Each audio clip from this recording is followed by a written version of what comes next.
Some doors are meant to stay closed, not locked, not barricaded, just closed. But what do you do when a door refuses to listen? When every morning you find it open again, waiting, inviting? What do you do when you finally look inside and something looks back? This is a story about a small door in an ordinary bedroom, about patterns we ignore until we can't, about the moment you realize you've been sharing your home with something that was never invited, and about the terrifying discovery that when you leave, it doesn't. I was 11 years old when we moved into the house on Maple Street. Not the original owner. Third family, I think? Maybe fourth. It was a Cape Cod style. You know the type. Second floor tucked under slanted roof lines, creating those awkward attic spaces that run parallel to the upstairs rooms. Not above them, beside them. My bedroom was up there, small, cozy. A window that looked out over the backyard where my dad built a tire swing that summer. And a door, a small door, maybe 2 feet wide, 4 feet tall, set into the wall like an afterthought, with a brass knob that had to be turned, not pushed, not pulled, to open. Behind it was the attic crawl space, dark, dusty, the kind of space where my mom stored Christmas decorations and boxes of old clothes we'd outgrown. I didn't think much about it at first. It was just part of the room, part of the architecture. Unremarkable. Until it started opening on its own.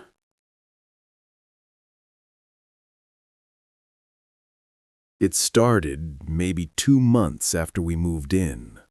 I'd come home from school, walk into my room to drop off my backpack, and notice the attic door was open. Not wide, just ajar. 6 inches, maybe 8. I'd close it, think nothing of it. A few days later, it would be open again. Then it became more frequent. Twice a week, 3 times a week, every other day. I developed a habit. Walk into bedroom, glance at door. If open, close it. Move on with my day. It was annoying more than anything, like someone kept leaving cabinet doors open in the kitchen, or not pushing in their chair after dinner. One evening my mom made a comment about me not putting away my laundry. I was 12 by then, getting defensive the way 12-year-olds do. "Well, maybe you should close the attic door all the way when you're done," I said, half joking. "Every night I have to shut it behind you." She stopped folding towels, looked at me.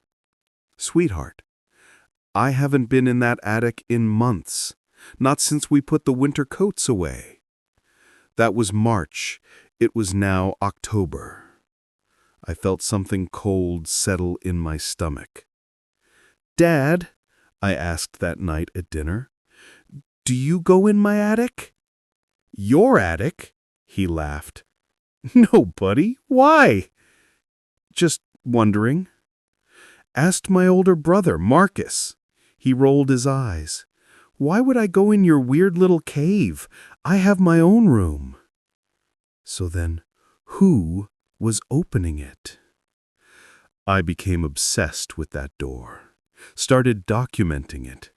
Not with anything formal, I was 12, not a scientist, but mentally tracking every detail. Morning before school, closed. After school, open. Before dinner, still open. After dinner, still open. Before bed, I'd close it, make sure the knob was turned all the way. Sometimes I'd even wedge a sock against the bottom to see if it would hold. By morning, closed, because I'd shut it the night before. By afternoon, open. The pattern was consistent, disturbingly so.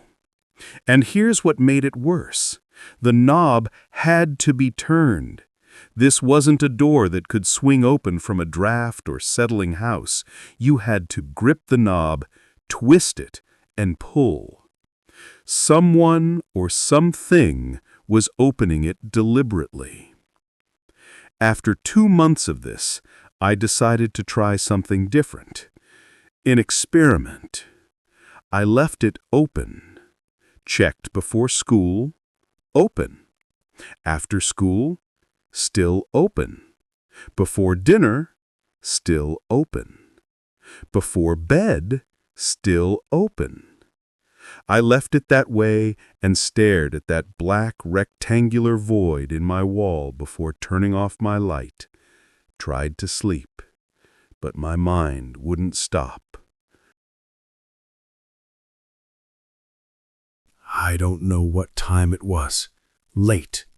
The house was silent in that particular way houses get after midnight, when even the refrigerator hum seems too loud.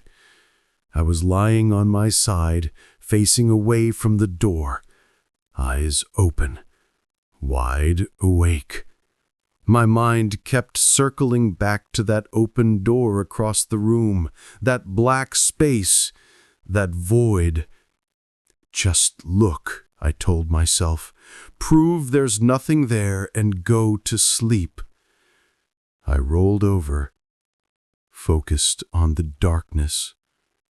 At first, I couldn't see anything, just the black rectangle of the attic space, deeper darkness against the dark room. Then my eyes adjusted, and I saw it. A face, pale, expressionless, like a mask.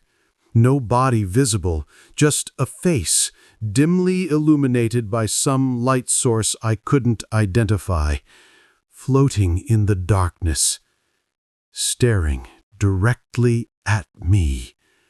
Not moving, not blinking, just staring. For one frozen moment, we looked at each other. Then I bolted. Down the stairs, 3 at a time, nearly fell, didn't care. Burst into my parents' room, breathless, terrified. There's someone in the attic! There's someone in my room! My dad was up immediately, grabbed the baseball bat from the closet. My mom turned on every light. Marcus came out of his room, rubbing his eyes. What's going on? I saw someone in the attic, a face. You had a nightmare.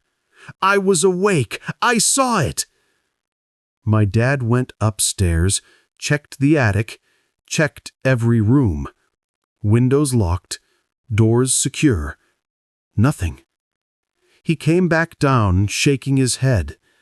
There's nobody up there, son. But his face was serious, not dismissive. He'd heard about the break-in across the street the month before, knew it was possible. But I checked everywhere. The attic, the crawl space, under your bed. Nothing. Marcus was less diplomatic. You freaked out over a dream. Great. Can I go back to sleep now? We switched rooms that night. Marcus got my room. I got his. He never said anything about the door. 6 months later, we moved. Not because of the door. My mom was pregnant with twins. We needed more space. The house on Maple Street had served its purpose, but it was time to go. I never told anyone about the face, after that first night. What was the point? Marcus had mocked me. My dad had found nothing. My mom just wanted to focus on the pregnancy. I convinced myself I'd imagined it. Overactive 12-year-old mind. Shadows playing tricks. The power of suggestion after weeks of obsessing over an opening door. Just a glitch in my perception. Nothing more. We moved to a bigger house across town. I got a new room, no attic door. I started 7th grade, made new friends, got into soccer. The memory faded, became a weird story I told at sleepovers, laughing about how scared I'd been as a kid. Life moved on. Until senior year. Mr. Harrison was my physics teacher. Young guy, early 30s, made science feel like magic. Explained quantum mechanics through basketball, demonstrated wave functions with a slinky. Best teacher I ever had. One day, someone mentioned he'd bought a house on the north side of town. Where on the north side? I asked. Maple Street. Why? My chest tightened. What number? He told me. It was my old house. I didn't say anything at first. Didn't know what to say. What were the odds?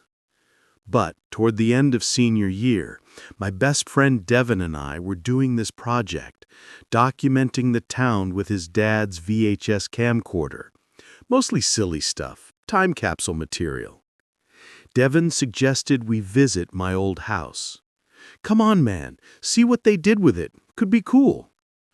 I was hesitant, but also curious. We called Mr. Harrison, he and his wife were home, invited us over. The tour was fun at first. They'd repainted, new furniture. My dad's built-in bookshelves were still there, which made me smile. Then Mrs. Harrison led us upstairs. This is my sewing room, she said, opening the door to my old bedroom. Same window, same closet, same dimensions, same small door in the wall. It was open.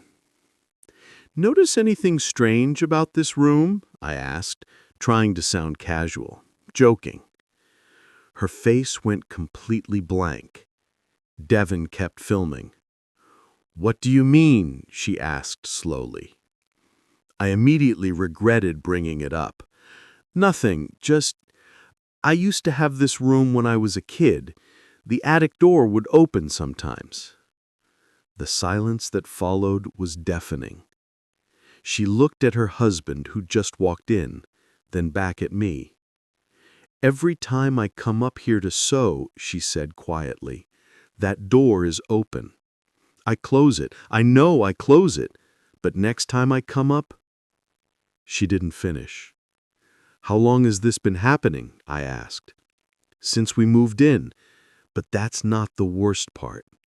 She told us about their dog, a German shepherd named Koenig, protective, loyal, fearless. The second day in the house, the dog had gone upstairs, into this room, and started barking, hysterical, terrified barking. Mr. Harrison had gone up to calm him down, but Koenig wouldn't move, wouldn't come, just kept barking at the attic door. Then the dog jumped through the window, second-story window, broke through the screen, landed on the tin roof over the porch, scrambled down and ran. They didn't see him for 24 hours. When Koenig finally came back, he refused to go upstairs. To this day, he won't even walk down the hallway that leads to the stairs.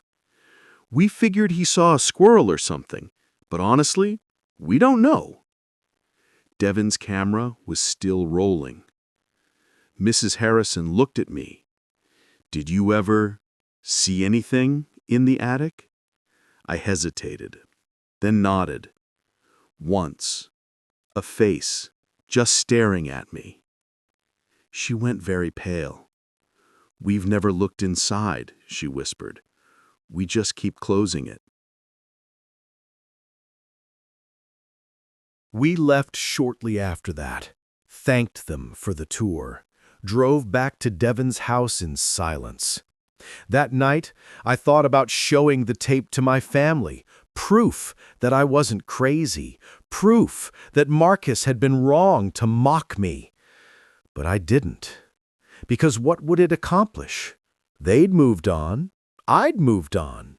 Or at least, I thought I had. The truth is, that conversation changed something in me. Before, I could tell myself I'd imagined it, a trick of the light, a nightmare I'd mistaken for reality. But Mrs. Harrison's face when I mentioned the door, that wasn't acting. That was recognition, shared experience. And that dog jumping through a second-story window? Dogs don't do that. Not for squirrels, not for anything except pure, primal terror.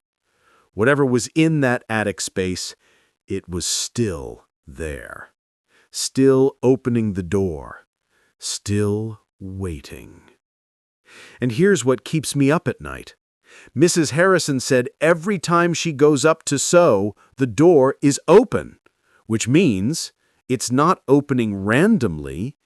It's opening when someone is there, when someone is in the room, like it's inviting them to look.